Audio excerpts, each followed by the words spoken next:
Hey everyone, it's Tyler, the Antenna Man. An over-the-air antenna is one of the best ways to cut the cord. It provides access to dozens of free channels with better picture quality than cable or satellite.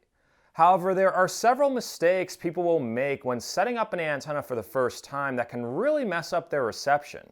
Stay tuned to find out what these mistakes are, as there's a good chance you likely made one of them.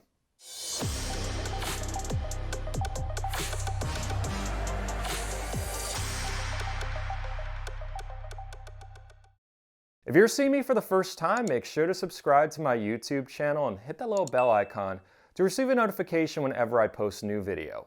Be sure to give this video a thumbs up as well, so YouTube can recommend it to people who have reception problems and may not be aware of my YouTube channel. This video is sponsored by the XSense Home Security System. It features an advanced motion detection system with 110-degree angle, 39-foot detection coverage, and an entry sensor that will alert you when the door is open. The remote control makes it easy to switch between the home, away, and disarm mode with the press of a button. All of the detection sensors wirelessly connect to the included central hub with complete control of everything in the XSense app. You can get 20% off this home security system by following the link in the description of my video and using coupon code 20ANTENNA. So, cutting the cord with an antenna. Some people think it's as easy as buying an antenna on Amazon, hooking it up, and then you're good. That's not exactly the case. Otherwise, I wouldn't have a YouTube channel with millions of viewers looking for help. Over the years, I noticed some very common mistakes cord cutters will make that can really screw up their TV reception with an antenna. These mistakes are listed sort of in a countdown on this video, so be sure to watch the full video, as last mistake is the most common one.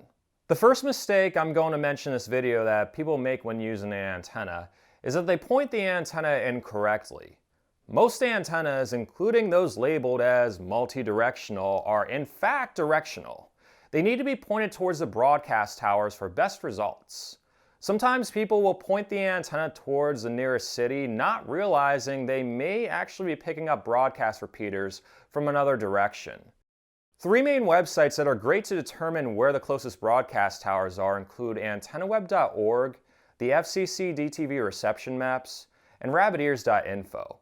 A video tutorial on how to use all three websites is attached in the description of the video.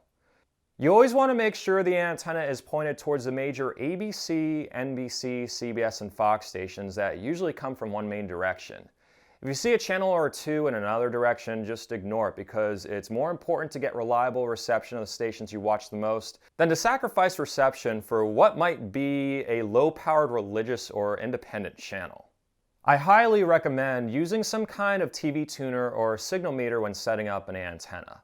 Don't just put the antenna in a random spot, point it, and hope for the best. That's not the way to set up an antenna. Click the card in the corner to learn more. Another common mistake cord cutters make when setting up an antenna is they'll use a junk coaxial cable, sometimes one that came with a junk antenna. I previously covered this in another video. Many antennas come with a cheap RG59 coaxial cable that will kill your signal. The cable on many cheap flat antennas are also hair thin. The coaxial cable should look like this, not like this. If you have a flat antenna with a hair-thin coaxial cable like this one, consider replacing it with the Channel Master Flattenna. It's made by a reputable antenna company based out of the United States and comes with a decent quality RG6 quad shield cable.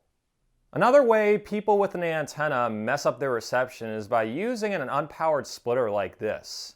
Unless there's an amplifier before them, a regular unpowered splitter has signal loss on each output. I also covered this in a previous video of mine. If you're connecting an outdoor antenna to multiple TV sets, I would highly recommend using a powered splitter, unless you have a preamp up at the antenna already. I include a link in the description to some recommended models. Speaking of amplifiers, that's another way people mess up their TV reception. But wait, most of you probably thought amplifiers could only help reception problems. After all, they're boosters. That's not always the case. You see, all amplifiers add a bit of noise to the signal. If a signal is already strong or very marginal, an amplifier can make reception worse. I always recommend trying the results of an antenna with and without an amplifier, especially with preamps that go up at the antenna. I found in many cases an amplifier is not needed in a fair to strong signal area as long as a thick, high-quality RJ6 quad shield cable is used. However, if you are connecting an antenna to multiple TV sets, I would recommend using at least a powered splitter. The most common mistake cord cutters make by far when setting up an antenna is they set up the wrong antenna for their area. Yes, the wrong antenna.